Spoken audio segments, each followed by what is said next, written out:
Well, high school ministry was a lot of fun. It was a lot easier to follow God because my community was doing the same. All my friends would go there. I was in the worship band. I was this kind of a picture-perfect youth group kid. We had a huge youth group. I got to find people that were very similar to me. It was my home. It was my favorite place to be.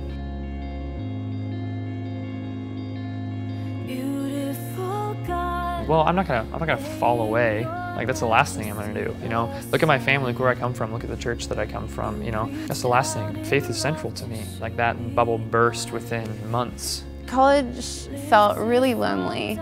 To come to a place that's so far away from everything familiar made me feel very alone and made me feel very insecure.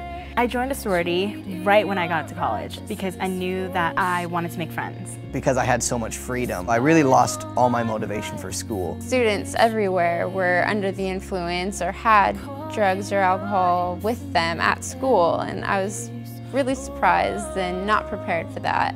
I kind of wanted to try it, not gonna lie. I started drinking, I started partying, I started caring about what people thought of me a lot, wanting to be skinny, wanting to wear clothes that showed more than probably should have. It turned out to be a lot harder to stay sober than I thought. I ended up compromising my own values, my own beliefs, and ended up getting involved sexually with girls. Any sense of identity that I was getting from God, I had replaced with this romantic relationship. Losing something that was central to me, which was my virginity.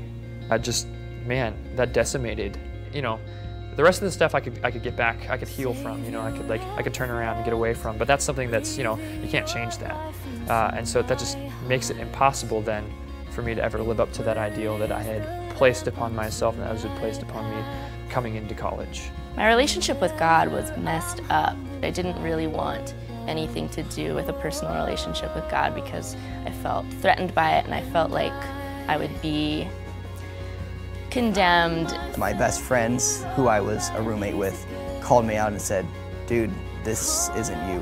You just get to a point where it gets to be very, you achieve very low self-esteem. I'm making decisions here that are hurting myself and hurting other people, and I didn't think myself capable of doing those things. And it wasn't until I needed God's grace that I realized God had been there the whole time, just with his hand extended, and all I needed to do was turn around and grab it.